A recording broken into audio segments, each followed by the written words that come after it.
You're watching the Eyewitness News Special, Remembering Katrina.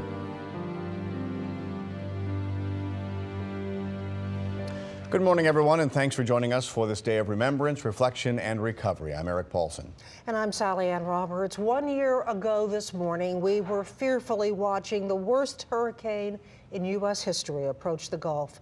It was a storm that would forever change our lives. We all know where we were a year ago. What we did not know is what was in store for us. No matter how much or how little damage you suffered, we were all affected by Hurricane Katrina. Over the next 18 hours, we'll look back at the events of that fateful day and remember the lives lost and the survivors who will rebuild this great city. Their images, like those that are suspended around us, are burned in our minds forever. As we put this in motion, I mean, look at where they have it headed, a little further to the west of with that model I just showed you, that projection I just showed you, by 7 o'clock tomorrow night, and then going in early Monday morning. I mean, they have it coming into Plaquemines Parish and going up toward the mouth of the Pearl River. Katrina was on one of the worst possible tracks for us, one that has always been predicted would be a catastrophic destruction to the city and to the entire metropolitan area. That Saturday afternoon, public officials began to urge residents to prepare to evacuate. No one really knows exactly where it's coming, but I think it's very wise for all of us to be well prepared and for each individual and each family to know exactly where they're going to go. We've seen the cars pick up in the last 60 minutes or so. A lot more cars moving out of town here. You know, this is I-10 actually eastbound. Cars usually go eastbound, but because of contraflow, they're going westbound now on I-10 here at Loyola. Now, we saw Jill Hazy a little earlier showing the shot of I-10 and Causeway, some congestion there. There's going to be some congestion in some areas, but pretty much at this area, it's pretty easy sailing so far for this area. Now, early today, it was not that case. Just after 4 o'clock, these pictures were taken from a helicopter, and you can see that it's pretty backed up there on I-10 going out just in this area that we are right now. Pretty backed up on I-10 at that point, but really about an hour after contraflow went into effect, just after 5 o'clock, things started to get a little smoother and cars started getting out of town a little quicker. So we really only had about, I'd say about an hour and a half or 2 hours at the most of some heavy traffic on I-10, and after that it's been certainly probably surprising for some motorists and certainly an improvement from Hurricane Ivan a year ago. And as many of you know, the contraflow was one of the few success stories of the evacuation. Hundreds of thousands of people left the city in less than 24 hours. But despite a warning from weather experts, the city delayed calling for a mandatory evacuation of residents. Mayor Ray Nagin talked about it with Mike Hoss and Karen Swinson late that Saturday night. I got a call from the governor basically saying I needed to talk to this guy who's the head guy at the Hurricane Center in Miami. She gave me his number. I called him. He said, Mr. Mayor, I've been in this business 33 years. This is the real deal. If you can issue a mandatory evacuation, I would recommend you do. He said the storm surge on this particular hurricane could reach 20 to 25 feet. He said you do not have a levee system that can handle that. He said this storm is growing in intensity. It's already at 145 miles per hour with wind gusts of 170 miles an hour. He said this is the storm that everybody has feared for New Orleans for many, many years. You are the mayor. You've just heard that. What do you do? Well, you know, I'm looking at all our legal options. If I could do it tonight, I mean, I've got my city attorney is looking at all of our options as far as a mandatory evacuation is concerned. And the two sticking points are the hotels and the hospitals, because she does not believe that we can really pull this off. So we're looking at an option whether we can exempt them. But come first day, first break of light in the morning, you may have the first mandatory evacuation in the city of New Orleans' history.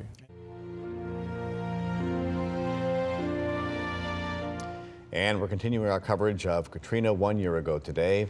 As on the day before Katrina hit, people would continue their preparations and evacuating the area. The power and track of the storm, now approaching a Category 5, was strong enough to order residents of the North Shore up above Interstate 12. Mike Ross reported on those who heeded the warning. Plywood boards and hammers and nails, and heavy sandbags. The must-have survival supplies tonight on Eden Isles Drive. The water is already starting to rise here, and so is the concern. The concerns I have is the water, the flooding, and the tornadoes after the hurricane. It bothers me the most, the tornadoes. Hoagie Schuster has lived in Eden Isles for years, and he's boarded up his home for many storms. But he has a very bad feeling about Katrina. I've lived here for over 20 years, and this is really the first time I've been very, very concerned about what the outcome is going to be. This was the clock that was given to my mother and dad for their wedding in 1930, and it was in Carol Hobson is evacuating and taking a family heirloom with her. She usually stays for hurricanes, but not this time. He and I were both talking about that. There's some reason we feel differently about this one. You know, I usually won't go. I like to stay. This one does seem to worry me, and I don't know why. It's maybe just a feeling in the air, looking at things and wondering, you know, will they be here when we come back? Some people in Eden Isles tonight are enjoying a few last moments of normalcy, knowing that Katrina could change everything. And those would be the last moments of normalcy for a long time. Everyone was watching Katrina that day, hoping there might be a last-minute jog that would spare the metro area from the worst. They hoped it would make one of those last-minute turns right before the hurricane hit, just like George did back in 1998. But Katrina was holding to her course, and Chief Meteorologist Carl Arredondo began to look at how bad it could be. Again, you can see this very well-defined eye getting closer and closer to southeast Louisiana. So we haven't seen something like this in quite some time. As you've heard us say many times before, the last major hurricane to affect metropolitan New Orleans, Betsy, in 1965. So the 40-year anniversary of Betsy, we're dealing with a Category 5 hurricane just on our doorstep. Many residents who had nowhere else to go and had to face Katrina headed for the Superdome as the place of last resort. The dome was first used as a shelter during Hurricane George, and now it was being used once again as a safe place for residents. Jonathan Betts reported on the thousands who sought shelter inside the Superdome. Still lines at the Superdome, people trying to get inside, although they tell me now the lines have pretty much gone down to zero right now. But within the last hour, still several hundred people lined up trying to get inside the Superdome. We were told by some people waiting in line they'd been sitting there for over 4 hours trying to get inside. There is security procedures for people to make sure that no one goes in with contraband or any kind of weapon. So they are screening people as they went through. And it was kind of interesting because we heard the National Guard soldiers, the troopsmen, walk up and down the aisle calling for women and children. They were bringing the women and children inside the Superdome first. They told me they did that because they wanted to get them out of the elements. It is kind of drizzling there. They want to get them inside as soon as possible. Estimates show that there's about 15,000 people inside the Superdome right now. Now, earlier today, they had warned there was not enough supplies for evacuees, from what I understand, but the National Guard came in and brought in food and water for the people at the Superdome. What do you think about this? It's horrible. Why do you say that? Because all these families in need, and here we out here waiting all this time, getting soaking wet. That's bad. Why did you decide to come out here? Because we had no other way. I was in a car accident. My car is ruined, so this is the only best way I can get into a shelter. And good morning, everyone. Around this time on August 29th last year, wind-driven waters from the hurricane had already pushed to the edge of the 40 Arpin Canal in St. Bernard Parish. And water was continuing to push into Gentilly through leaks in the Industrial Canal floodwall. At this time last year, Hurricane Katrina was coming ashore in Plaquemines Parish. A fisherman there, Kent Freelich, rode out the storm in his 75-foot shrimp boat in Empire under the Empire Bridge. He shot some very dramatic video of Katrina and details what he experienced on that day. This is at daylight, right as the eye is approaching and winds are starting to calm down. This is two guys that were staying on a smaller boat next to us in the canal, and their boat overturned and they made their way up to the top of my ice machine. It was unbelievable. We thought they were gone. We knew they were staying on their boat, and we kind of watched it go underwater, and we were hoping that they got off of it, and they did. They made their way up to the top of the ice machine there, and that's where they rode the storm. We didn't realize they were alive until daylight. And here, I stepped out of the back of the cabin as the eye was passing over, the winds was calming down, and we're videoing these guys making their way back from the ice machine to my boat, take refuge for the second half of the storm. It was shortly before 7 o'clock a year ago today that water had been pushed into the intercoastal waterway, intercoastal canal. The Mr. Go funnel, the water began to top the levees in eastern New Orleans. It brought the first major floodwaters to this city. And again, at this time last year, we were not even aware a lot of this was going on. It may be the most dramatic photograph of Katrina's devastating storm surge that was taken, at least to our attention. The photo was taken by a man who worked for Entergy and was stationed above the water where the Mr. Go meets the industrial intracoastal waterway. And Dave McNamara talked with Don McCloskey. Storm surge from Hurricane Katrina as it breaks over a levee in eastern New Orleans. The anonymous photo is posted on the Lake Pontchartrain Basin Foundation's website. We wanted to know the story behind the photo, where it was taken, and who snapped the picture. It was the first time we saw the magnitude of it and how that actual levee was getting eroded over there. Don McCloskey is the manager of Entergy's Michoud Power Plant next to the I-510 bridge over the Intracoastal Canal. This is where he rode out the hurricane and snapped picture after picture of Katrina's powerful storm surge. It just was surreal to be able to see something like that. There were waves up on top of that were probably 15 to 18 foot on top of what you saw from the hurricane protection levee that was out there. In this home video, you hear Katrina's winds screaming through the power plant. McCloskey and his crew watch as the levee reaches the limits of its protection. The water pours in, dumping 5 to 8 feet of water inside the power plant. As we all know, one of the hard-hit areas in this region was the Mississippi Gulf Coast, and as the storm approached, many first responders were on the roads trying to help whoever they could on the coast of Mississippi. And as Ben Lemoyne reported a year ago, there were extremely tense moments and a last-minute rescue before Katrina's full fury hit the Gulf Coast. Would you advise EOC, and they'll advise the response they want? For Fire Chief Pat Sullivan, there is no hunkering down or riding out the storm. It's more riding in the storm to check on his city.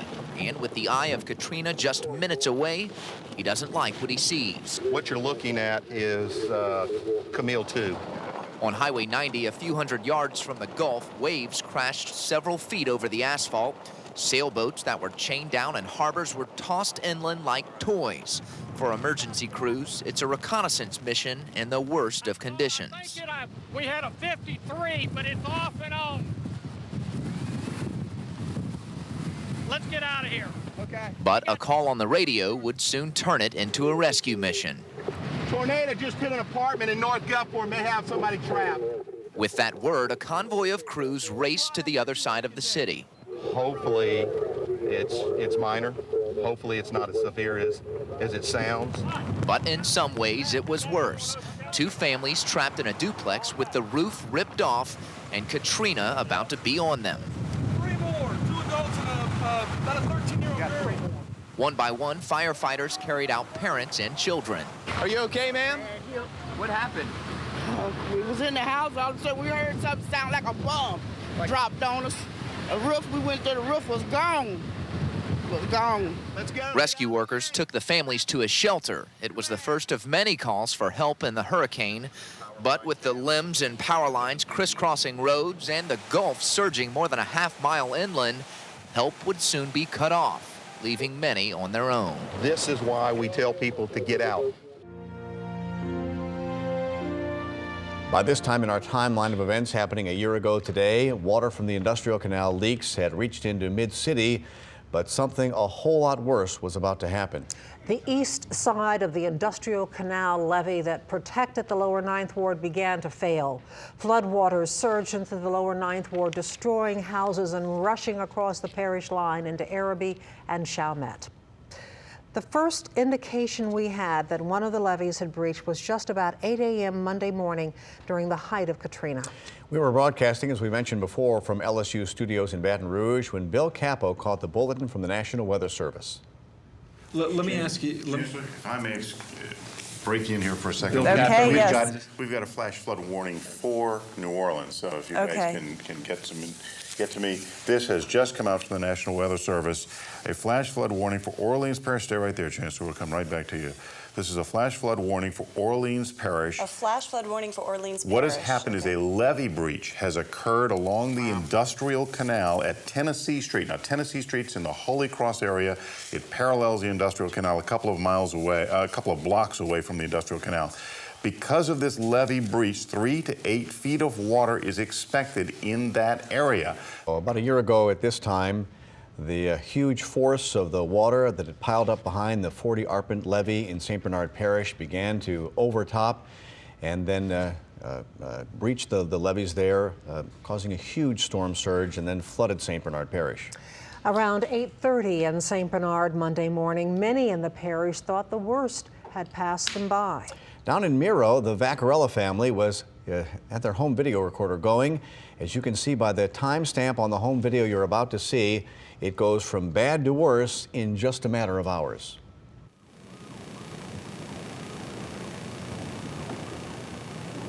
Yeah, they came up with Bernie's house right there. And there goes some more Rocky's roof. Look, that's what we got. That's what we got. The cars, our vehicles, our houses, our whole livelihood. Everything's flooding out right here. Bye. Look at this freaking house. It's underwater.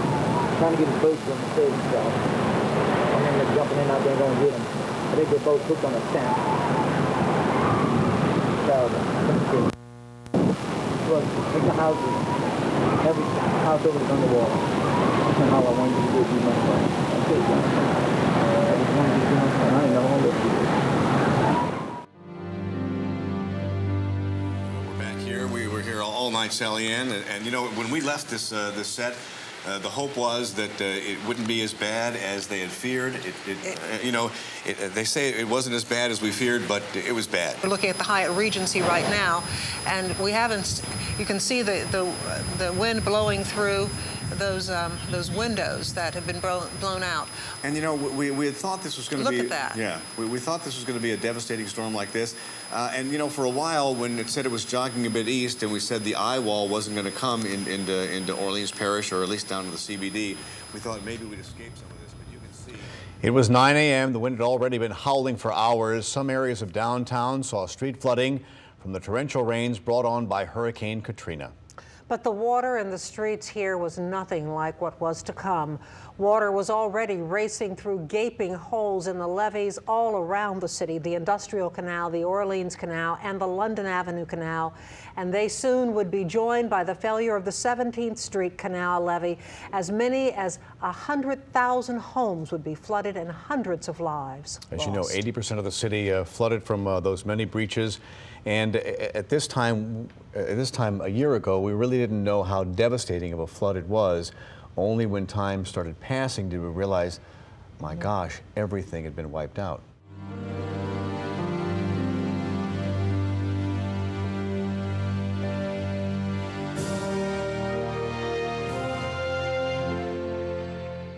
As we take a look back at what was taking place a year ago, Katrina was not quite through with New Orleans, even though water was quickly filling the city from all directions. The London Avenue Canal, already collapsed on its east side, would now fail on the west and send more water pouring into the Gentilly area.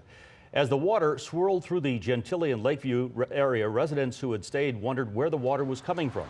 John Bonk was photographing the catastrophe and soon figured out what was happening. He tells his story. 8:30. We're here at 501 Florida Boulevard. We got the most ferocious hurricane in the history of this part of the country, anyhow. Blowing, and I suspect it's well over 100. It's supposed to go to 150, 165. And my front door is open because it's coming out the north, and I'm facing south. The wind's out of due north, blowing the side fence down, front side. They blew the fence in the back down, but I think my boat, it blew my boat off of its shock. But I think my boat is holding up well, considering that it's a dead side to the ferocious wind. It seems like to me that it's my own fence in the back and the fence from the highway, which is still standing, or what's keeping it from blowing sideways, even though I tied it to the trailer. It's got the whole weight of the trailer under it. I'm on the north side. I can't dare open the door. I'll just take a few pictures through it. I think the highway fence is holding up, and that's very good. That's helping my boat. My fence is holding up. The wind's out the north, pretty much due north. You get a little, some sense of the ferocity of this thing when you watch those big trees on the side of the house. And they've really been blowing like crazy. Yeah. This is an awesome sight. Very frightening. Well, the worst part of the storm is over. And the wind has swung. It started out in the north, and now it's in the west-southwest. It swung around. And my thoughts are that there's got to be a break in the levee somewhere, because the water's still coming up. It's not rainwater. It's something. It's coming up, but it's not rainwater. So I don't know where in the hell all the water's coming from. Well, we suspected it much earlier that there was a break in the levee. We got 4 to 5 feet of water down here. Everything's floating. Everything's lost downstairs. While searching for evidence of when the 17th Street Canal levee breached, officials found some New Orleans firefighters who may have had that information. It was video the public had to wait 10 months to see because a congressional investigation kept us from showing it. 2 months ago, Mike Haas caught up with 3 New Orleans firefighters who first witnessed and videotaped the breach at the 17th Street Canal.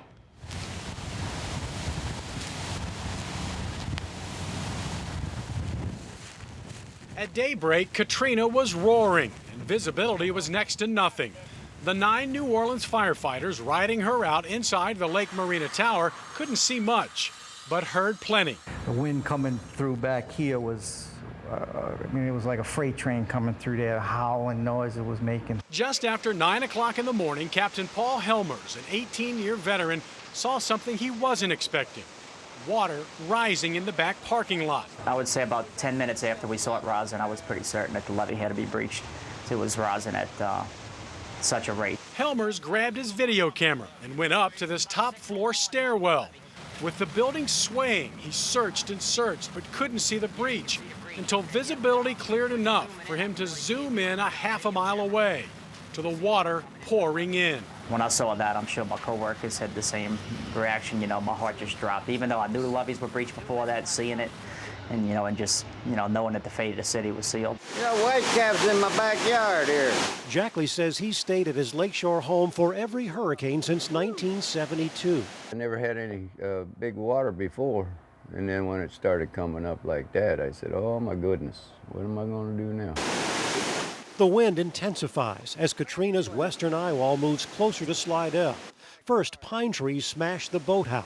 I figured they'd come down pretty quick. What Jackley didn't expect was the water in Lake Pontchartrain to rise into his yard and then begin creeping its way toward his second-floor refuge. The wind blowing the water in.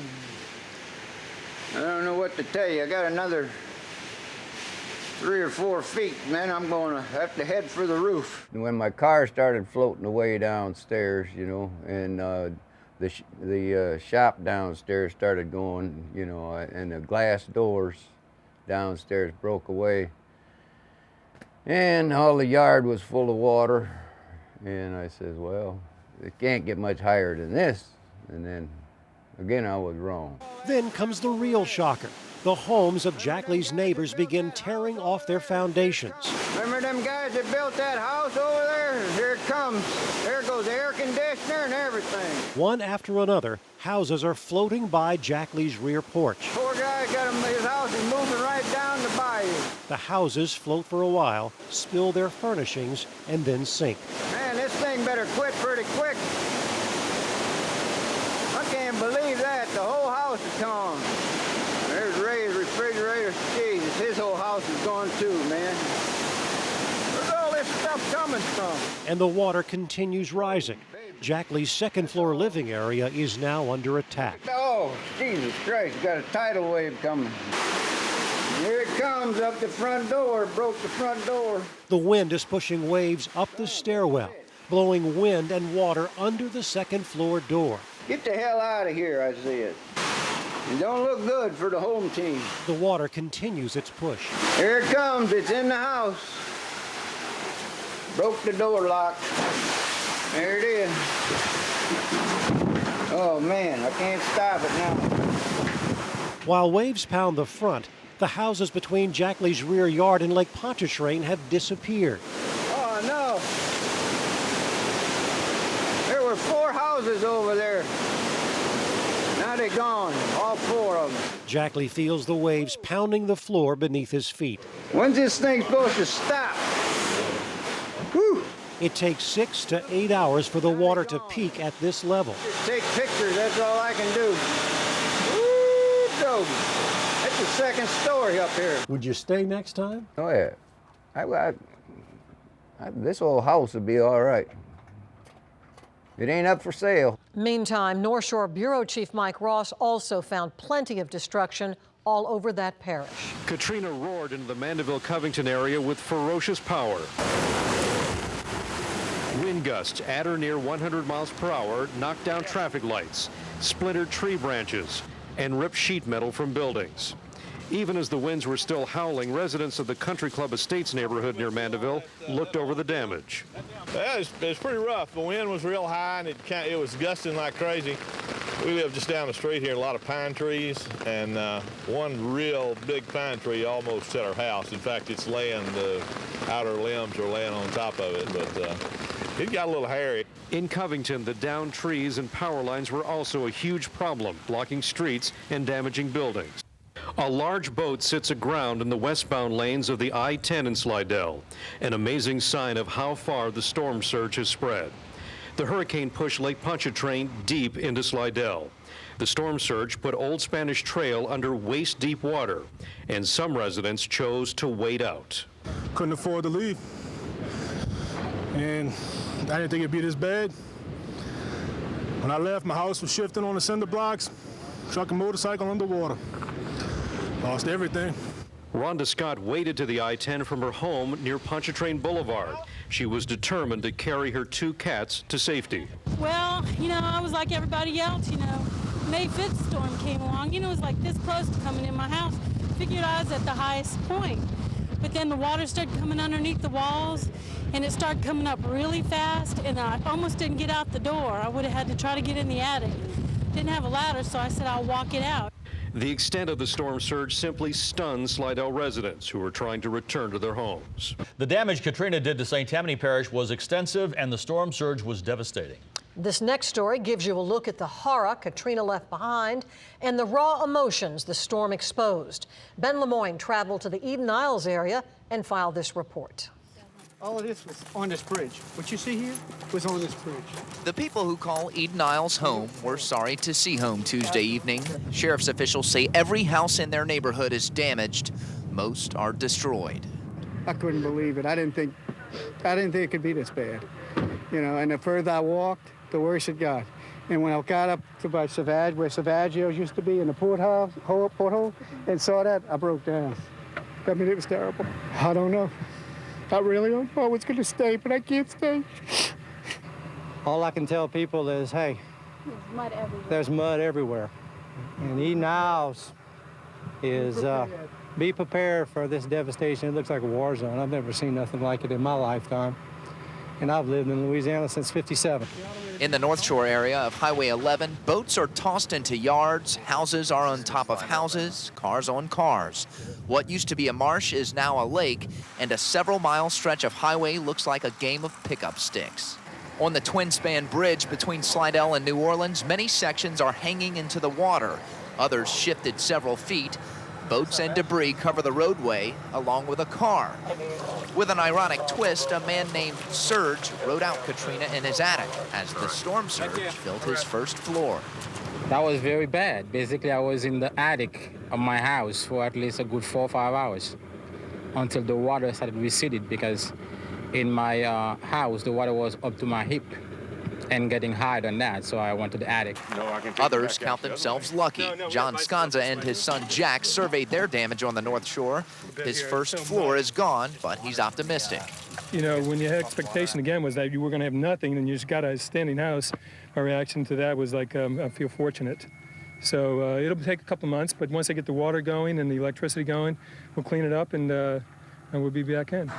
Sheriff's officials say not everyone was lucky. One man died when a tree fell on his house, and Monday night, deputies found a dead man in this car. Witnesses say he drove into the rising floodwater. Overall, Sheriff Jack Strain calls it complete devastation in St. Tammany Parish. Their worst expectations are now reality. And as they begin to look for the lost, it could get even worse. Many young people lived in these apartments and I guess prepared to go to school in New Orleans. How many of those people stayed in those apartments on Monday?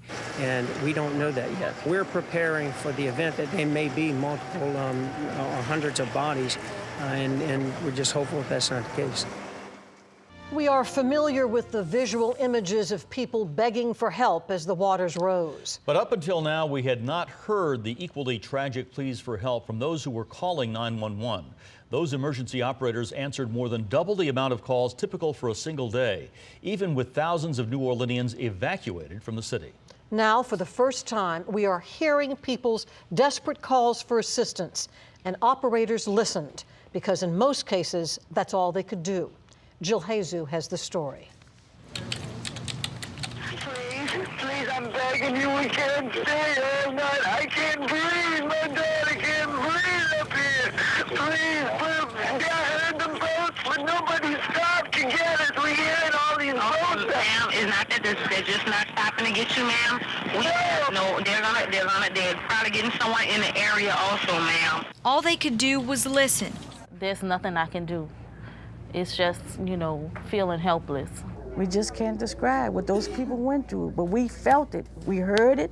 On August 29th, 2005, more than 3,300 people begged New Orleans 911 operators for help. My friend from Alabama has been trying to call. Mississippi's trying to call. We try to get the Coast Guard, but they can't do anything. They told me to call 911. We need to be rescued. The water's in their house. The water is coming up. Are they trapped in a house? Yes, they are. They're trapped in. I have two different ones at two different addresses in the Lower Ninth Ward. They were some of the first people to hear about the devastation. This one here turned completely around and started floating. We had to get the people out of that house with ropes up the side of the bridge. If we wouldn't have been sitting here, they would have died. It's a disaster. The houses down here are destroyed. I never seen nothing like this before. I couldn't believe that there were still that many people still in the city. I just couldn't fathom. Everybody were calling, people trapped in the attics, trapped on the roof, things like that. People with babies, elderly people. Naleska Calloway, Sandra Jackson, and Mary Knight were just a few of the operators who logged thousands of calls from concerned relatives. Hi, I'm calling from out of state. I'm trying to relate an emergency request for someone trapped at a house in New Orleans. She's trapped in an attic. Trapped in an attic, and says your mother and who? My little sister, she's 11. They've been up there for about 18 hours now. And so I'm just assuming that they all went upstairs in the attic. My mother's 83 years old, so I don't know how well she made out. Yes, get to the highest point where there's no, the water isn't rising as fast, so that we can send someone to assist you, okay? Try to get to the highest point in your home. All right, well, if y'all can find a boat, help. All right, we will try to help as we can. All right. Do you know how much more this is supposed to come up? I don't know how much more, sir. Please go to your attic, sir. Soon after Katrina passed, many people started to realize the magnitude of the situation in the 9th Ward. At the same time, Coast Guard and other rescue crews headed into the area in a desperate search to save hundreds of people trapped in their homes or roofs. Dave McNamara was there. And here's a look at some of the things that we found in that 9th Ward, 7th Ward, 8th Ward area up into Treme earlier this afternoon. They're sending a boat! A boat! Words of assurance from a rescuer that help will come eventually. A man who used a water cooler as a float finds a truck to stand on. Nearby, another man has also climbed out of the water. And in the distance, a faint shout and a hand visible in a broken window are the only signs that more people are trapped in chest-deep water. From Orleans Avenue in the Treme neighborhood to the Interstate 10 high-rise almost 4 miles away, neighborhoods on both sides of the highway are swallowed by flooding from Hurricane Katrina. We got up this morning, it was just wind and rain, and all of a sudden the water just started rising. Daniel and Glenn LaCour say there was no room for them in the car when their wives and children drove away. They climbed into their attic and kicked out a wall panel to get daylight and to shout for help. In a matter of 20 minutes, it was up this high. Interstate exit ramps turned into boat launches as a massive search and rescue begins in a city that's underwater. Hundreds of people died in the days following Katrina at local hospitals and nursing homes. Deaths at one nursing home turned into negligent homicide charges for its owners. 1 year ago, the owners of St. Rita's Nursing Home in St. Bernard Parish did not evacuate some residents. Once the storm was over and the levee was breached, the nursing home took on water. 34 people died that week at St. Rita's.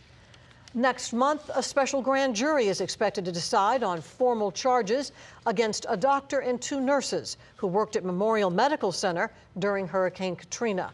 The workers are accused of euthanizing 4 patients they thought would not make it and were suffering. Right now, the Orleans Coroner's Office is still working on toxicology reports of those who died. Altogether, 34 patients died at Memorial in the days following Katrina. As soon as we could after the storm, Eyewitness News flew in a helicopter over the damage. Eric Paulson took the emotional ride and got a bird's eye view of a city underwater. And now we hear that we're going where the Interstate 10 goes under downtown on the Pontchartrain Expressway. You can see if we go to the right just a little time, there's the big pumping station that was supposed to clear all that water out, but it just has not done it. You can see some people in a boat over here. Don't know where they're going, but oh my gosh, here we are. We're crossing into Orleans Parish, and it's unbelievable how many homes are just underwater, up to the windows, some places up to the roofs, and others. If we can swing around here, oh my gosh, just it's hard to believe that we're witnessing this kind of flooding. Trees down everywhere, homes just totally flooded. This is all in Orleans Parish, and this is where it started to flood after the break in the 17th Street Canal.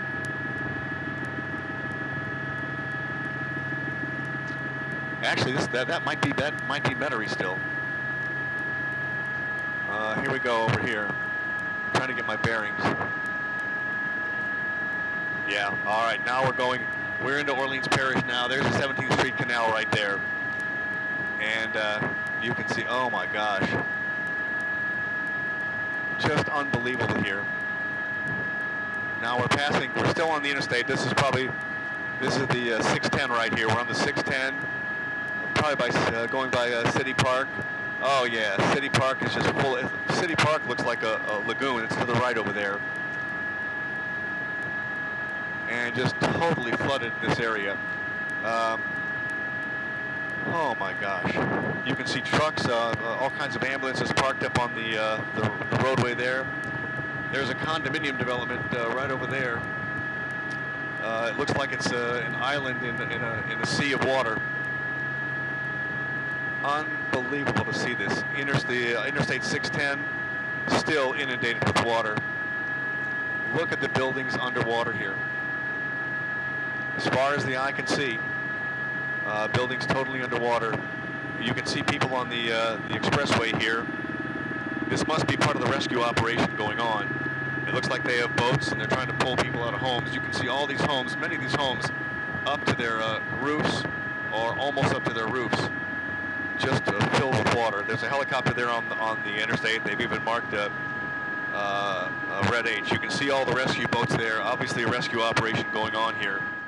That was Eric Paulson reporting, and seeing Katrina's damage from the air was one thing, but seeing it at eye level, even if that meant being in a boat, was something altogether different. Many times that's the only way our reporters and photographers could get up close views of the devastation, including that scene in Lakeview. Tom Trong brought back this footage from Lakeview a day or so after the levees broke. And if we have the video, we'll show you what we saw today. And in essence, what you're seeing here is the area we walked over along the levee or along the canal and then got on the boat, and what you're seeing is from Veterans Boulevard, we went along there to Pontchartrain Boulevard and headed towards the 17th Street Canal, towards Bucktown, towards the Bucktown Bridge. and Sid Meier's restaurant, that is no longer there. And what we saw was, I mean, you're Sid looking Meier's at it restaurant now. is no longer there. It's not there. And it's not underwater, it's not there? I mean, you'll see it here. And, you know, we're just getting in. We're just trying to put this video to you. But the damage at Bucktown is extensive. And you see people right now. These are the people that were waiting. This is the product of the rescue mission that people are, you know, FEMA, everybody, every emergency worker that you can imagine is now trying to get people out from their homes who have been stuck for, in essence, hours. They've been waiting all night for people to come and get them. This is on the other side. You're looking at the breach itself. 400 feet of wall is missing. And they noticed this. The Orleans Levee District, the chief engineer, Steve Spencer, told me that this happened somewhere around 10 o'clock yesterday morning. But the word, because of the lack of communication, nobody could really get that word to anybody else. So since 2 o'clock today, they have been trying there's been a helicopter trying to drop sandbags. The National Guard has been trying to drop sandbags just to buffer or try to plug up this hole. But that's an operation being manned by one helicopter. So that helicopter has to go and refuel, and what you're getting now is just a one helicopter mission. They have to go refuel, and so they're trying to get more helicopters to somehow plug up this hole. And you're looking at Bucktown right now. The slips at Bucktown. Wow. This is the area where Sid Meier's restaurant is. And the situation for firefighters now is they don't know who is missing, who is evacuated. And what these people are telling me, they're tying corpses to the poles. Bodies that they encounter in the water, they're tying to the poles. Despite the fact that hundreds of thousands evacuated the metro area before Katrina, tens of thousands stayed in the city through the storm and became refugees. They were brought by boat and helicopter to gathering points at Causeway and the Interstate, the Dome and the Convention Center, and their aggravation grew as hours became days without help. For the people in the Superdome, still upwards of 15 to 25,000 people. What is the plan for them? They are going to start to be moved right after we get all the medical people out. We not only have medical people here and in the arena, but we have some over at the convention center. Say medical people, you mean patients? Medical patients, I'm sorry. Medical patients. We're going to move them. They're our first priority. They're not that significant number, so we should get them out within the next couple of hours. Then after that, we will have 350 buses that are staged, and they're going to test to see whether they can get the buses close to the Superdome. If they do that, caravan of 10 buses with full buses will start to move people out of the Superdome, and we hope to get most of those folks out before nightfall. Where are they headed? They're headed all over the place. Most have no idea where to go. All they know is they want out. Downtown is turning into a refugee camp of sorts. Hundreds left the Superdome, crowding instead the convention center. Buses are dropping off people and telling them to wait for another ride, but many are old and sick and can barely walk, and often the ride shows up very late. Said that a bus or a van was going to pick us up from the bridge, but nobody came last night. We all slept on the bridge overnight. So they stand and wait for hours. Information is as scarce as transportation. How can we get out of town? Without a car. Slim chance, without a car, no. For some, the only way out of New Orleans is by foot, because many don't want to spend a third night in a city swamped with problems. Well, first there was the water, and then there was the hot, overcrowded conditions of the Dome, Convention Center, and I-10. Tempers were at the boiling point at all levels. I'm looking forward to talking to the people on the ground. I don't know whether it's the governor's problem. I don't know whether it's the president's problem. But somebody needs to get their on a plane and sit down, the two of them, and figure this out right now. Don't tell me 40,000 people are coming here. They're not here. It's too doggone late. Now get off your asses and let's do something. And let's fix the biggest crisis in the history of this country. I continue to hear that troops are on the way, but we are still protecting the city with only 1,500 New Orleans police officers, an additional 300 law enforcement personnel, 250 National Guard troops, and other military personnel who are primarily focused on evacuation. The people of our city are holding on by a thread. Over 10,000 people were evacuated yesterday, but we estimate there are 50,000 survivors still on rooftops and in shelters needing to be evacuated from the city of New Orleans. Time has run out, the mayor says. Can we survive another night? Who can we depend on? And I've come down here, one, to take a look at the damage firsthand. And I'm telling you, it's just worse than imaginable. We are live on top of the Causeway Bridge over Interstate 10, where the scene behind me here is just unbelievable. It is a massive refugee camp filled with thousands and thousands of people who have come out here because of they have been rescued from New Orleans because of Hurricane Katrina. Many of them plucked off their roofs, brought in here by helicopter and by trucks, where they have sat here, many of them for 2 days, some as long as 4 days, underneath this interstate, waiting for a ride out of the city. At Causeway Interstate 10, where this rescue operation is well underway, thousands of people getting ready to camp out. For many of them, it will be their third night sleeping here in very serious situation. It's not safe, it's not sanitary. This is just as bad as being in an area that's full of water. We need to get out of here, we need help. We aren't animals, we shouldn't have to deal with this situation either. And FEMA's come under a lot of criticism today for the slow response to this disaster. We're going to get our afternoon update from a FEMA official who can fill in some of the details about what's been going on. What went wrong? Is it just that the massive scope of this is so big that you... Well, I'll make it simple for you. Yes, ma'am. All right, thank you. This was a catastrophic disaster. I mean, There were so many studies that said this was what would happen in the event of a storm like this. The newspapers wrote about it, the TV stations, all the experts, the academicians predicted it would be this bad. Why didn't and I know you can't answer, but why didn't the federal government have a plan for it? Well, we do have a plan for it, the National Response Plan. It organizes how we get together, get organized, and make decisions to do this. The conditions we had to work in were beyond what we were able to do until we could ramp up and do better. I mean, we had to bring in the Army to do things.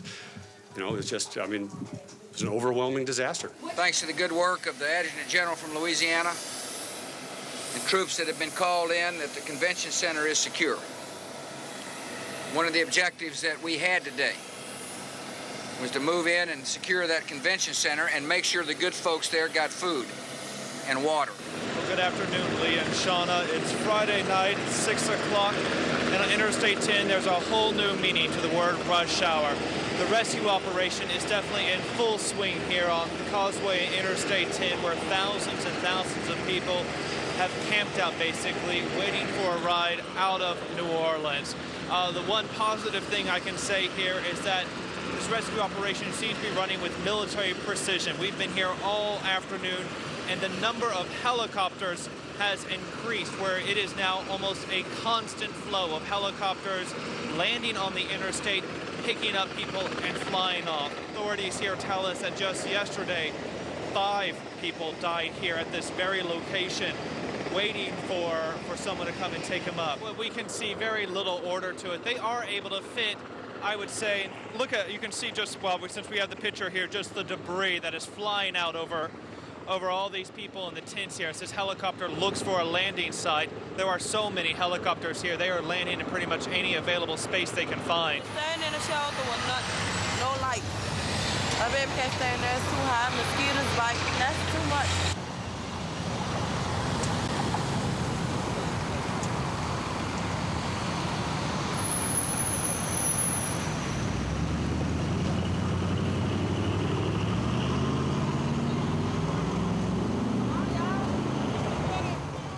And as we look back at the billions of dollars in damage to the city, many of us still want answers to what went wrong and how do we make it sure that it doesn't happen again. Well, in searching for those answers, we recently sat down with President Bush at the White House to talk about those issues and what he sees for the future. Regarding the federal response. Yes, sir. If you had the opportunity, what one decision would you do differently? I would have I would have made sure that the coordination between the state and local government was better.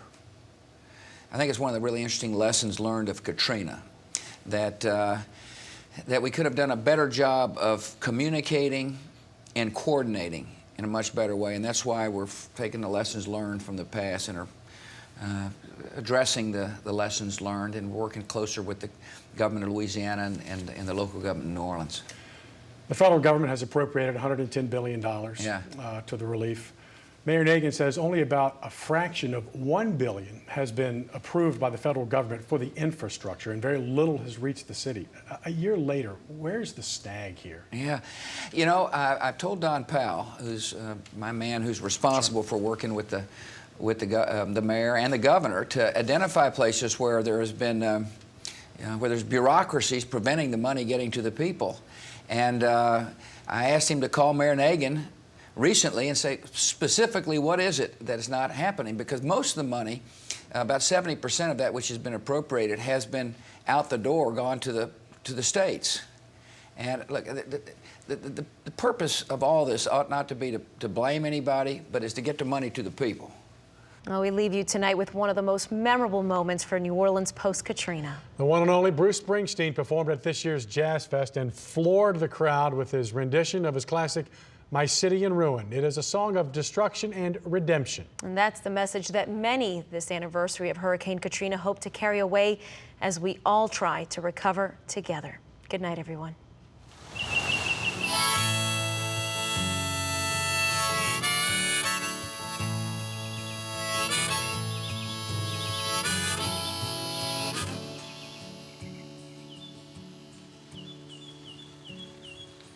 Now there's tears on the pillow, darling, where we slept. And you took my heart when you left. Without your sweet kiss, my soul is lost, my friend. Tell me, how do I begin again? My city's in ruin. My city's in ruins.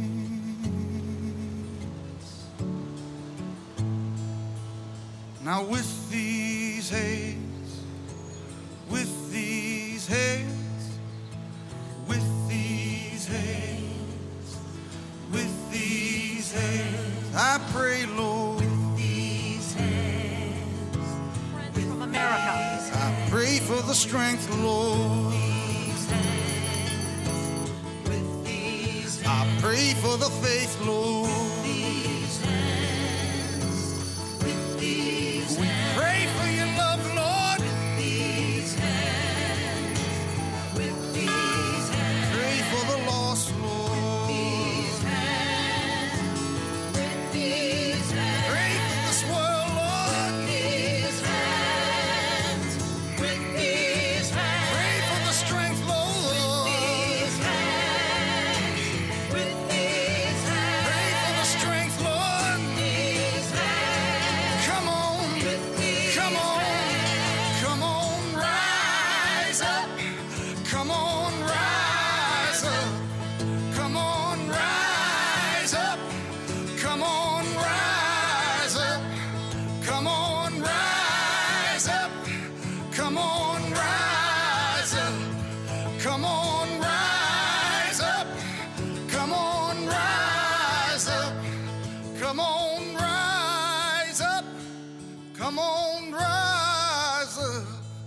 Come on, rise